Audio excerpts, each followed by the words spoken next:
સ્પર્ધાત્મક પરીક્ષાઓની તૈયારી કરો છો તો એમાં એક માર્ક કેટલો કિંમતી છે એ તો તમને ખબર જ હશે.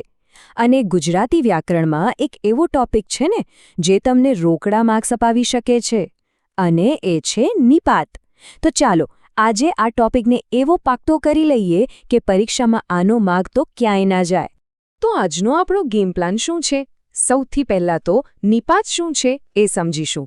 પછી એના 4 મુખ્ય પ્રકારો જોઈશું. એ પછી પરીક્ષામાં ક્યાં ભૂલ થઈ શકે છે એ છટકાથી બચીશું. થોડી પ્રેક્ટિસ કરીને આપણી જાતને ચકાસીશું. અને છેલ્લે એક માસ્ટર ચીટ શીટ જે તમારા બહુ જ કામમાં આવશે. ઓકે, તો મિશનનું પહેલું સ્ટેપ, આપણો ટાર્ગેટ શું છે એને બરાબર ઓળખી લઈએ. આ નિપાત આખરે છે શું? ચાલો જોઈએ. એકદમ સાદી ભાષામાં કહું ને તો નિપાત એટલે વાક્યના એવા નાના શબ્દો જે વાક્યનો મૂળ અર્થ બદલ્યા વગર એમાં થોડું વજન મતલબ કે ભાર ઉમેરે છે. જેમ કે કોઈ ખાસ વાત પર જોર આપવું હોય, કોઈ સીમા બતાવવી હોય કે વિનય બતાવવો હોય. આ ત્રાજવાનું ચિત્ર જુઓ. જેમ એક બાજુ થોડું વજન મૂકવાથી પલ્લું નમી જાય, બસ એમ જ નિપાત વાક્યને વધુ વજનદાર બનાવે છે. દાખલા તરીકે, રમેશ કાલે આવશે. આ સિમ્પલ વાક્ય છે. પણ જો હું કહું રમેશ જ કાલે આવશે, તો આ જ એ નિપાત છે. એણે આખા વાક્યનો પાવર વધારી દીધો. ચાલો, ટાર્ગેટ તો ઓળખાઈ ગયો. હવે સમય છે આપણા શસ્ત્રો તૈયાર કરવાનો. નિપાતને જીતવા માટે આપણે એના 4 મુખ્ય પ્રકારોને સમજવા પડશે. આ 4 પ્રકારો જ આપણી મુખ્ય તાકાત છે. તો આપણી પાસે આ 4 મુખ્ય હથિયાર છે: ભારવાચક, સીમાવાચક, વિનયવાચક અને છેલ્લું છે પ્રકીર્ણ, જેને આપણે લટકણિયા રૂપ નિપાત પણ કહીએ છીએ. બસ આ 4ને બરાબર સમજી લીધા એટલે સમજો કે અડધી લડાઈ તો આપણે જીતી ગયા. આપણું પહેલું અને સૌથી પાવરફુલ હથિયાર ભારવાચક નિપાત. આનું કામ એક જ છે: વાક્યમાં કોઈ વાત પર ભાર મૂકવો, એકદમ જોર દઈને કહેવો. આના માટે કયા શબ્દો વપરાય? જ, તો, ય, પણ અને સુદ્ધા. ઉદાહરણ જુઓ. આ કામ હું જ કરીશ. અહીં જનો મતલબ છે કે બીજું કોઈ નહીં, બસ હું જ, એકદમ ભારપૂર્વક. બીજું વાક્ય જુઓ. નાનો બાળક સુદ્ધા આ વાત સમજી ગયો. અહીં સુદ્ધાનો મતલબ પણ જેવો જ છે. એ બતાવે છે કે નાના બાળકને પણ આ વાત સમજાઈ ગઈ. ચાલો હવે બીજા હથિયાર પર આવીએ. આ છે સીમાવાચક નિપાત. એના નામમાં જ એનું કામ છુપાયેલું છે. આ નિપાત એક સીમા, એક લિમિટ નક્કી કરે છે. આના કીવર્ડ્સ છે માત્ર, કેવળ, ફક્ત અને સાવ. જેમ કે અરજીમાં ફક્ત સહી કરવાની બાકી છે, મતલબ કે બીજું બધું જ પતી ગયું છે, લિમિટ બંધાઈ ગઈ કે હવે માત્ર સહી જ બાકી છે. બીજું વાક્ય છે બાપુ સાવ એકલા પડી ગયા. અહીં સાવ શબ્દ એકલતાની હદ બતાવે છે કે એ સાવ જ કમ્પ્લીટલી એકલા હતા.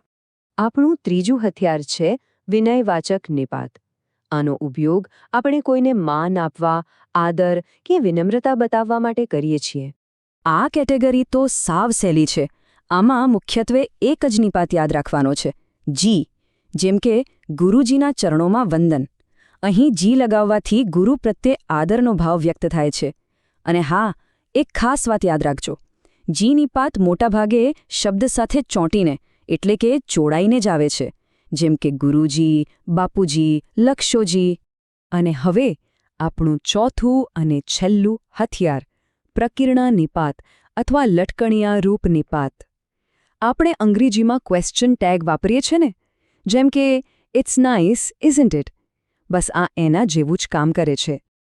આ નિપાત વાક્યને છેડે લટકીને આવે છે અને ખાતરી, અનુમતિ કે વિનંતીનો ભાવ બતાવે છે.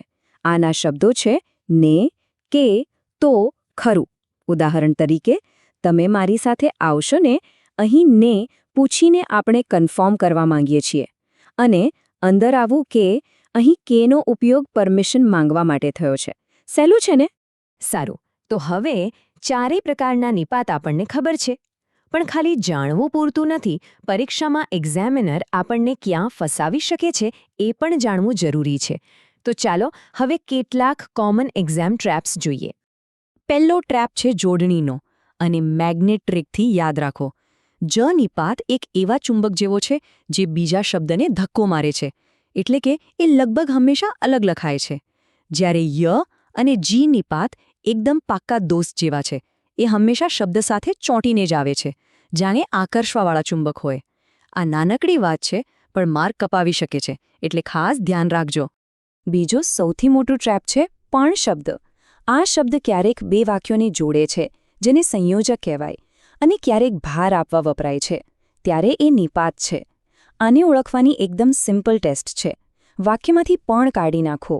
જો પણ કાઢવાથી બે અલગ અલગ વાક્યો બની જાય તો એ સંયોજક છે. પણ જો વાક્યનો અર્થ એનો એ જ રહે, ખાલી થોડું વજન ઓછું થઈ જાય તો સમજી લેવાનું કે એ નિપાત છે. બસ એટલું જ. અને હવે ત્રીજો અને એડવાન્સ લેવલનો ટ્રેપ, કોમ્બો બ્રેકર. યાદ રાખજો, એક જ વાક્યમાં એક કરતાં વધારે નિપાત પણ હોઈ શકે છે. જેમ કે, તે તો આવવાનો જ હતો ને.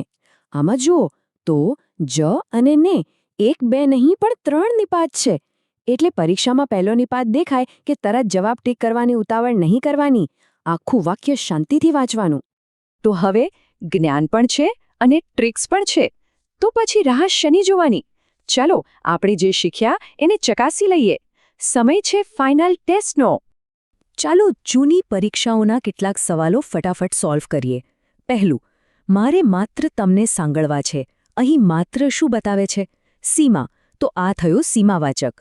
બીજું, અમારે ઘેર એક જ વાર આવો. અહીં જ પરથી ભાર મૂક્યો છે, તો આ છે ભારવાચક. ત્રીજું, મારી સાથે મારા કાકા પણ હતા. અહીં પણ ભારવાચક છે. અને ચોથું, અમને તમારી એક પણ ચીજ ન ખપે. લો, આ આવ્યો કોમ્બો. અહીં પણ અને જ બંને ભારવાચક નિપાત છે. ચાલો ટેસ્ટ ચાલુ રાખીએ. ગુરુજીને મારા પ્રણામ કહેજો. અહીં જી છે, જે વિનય બતાવે છે, એટલે વિનયવાચક. મને તમારું લાયસન્સ બતાવશો કે?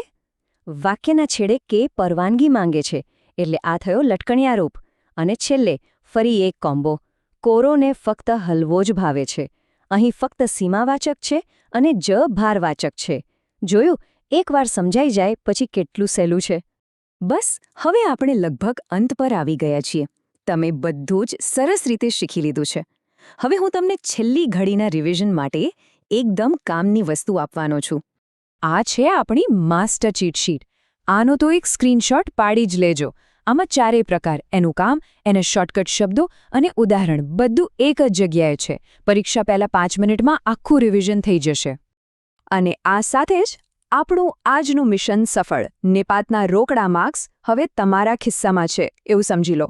તમને 4 પ્રકારો ખબર છે, પરીક્ષાના ટ્રેપ્સ ખબર છે, અને હવે તમે પૂરેપૂરા તૈયાર છો.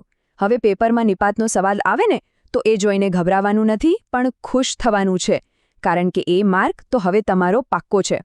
જો તમને આ સમજૂતીથી મદદ મળી હોય તો ચેનલને સબસ્ક્રાઇબ કરવાનું અને આ માહિતી તમારા મિત્રો સુધી પહોંચાડવાનું ચૂકતા નહીં. એમને પણ આ રોકડા માર્ક્સ મેળવવામાં મદદ મળશે. ચાલો ફરી મળીશું.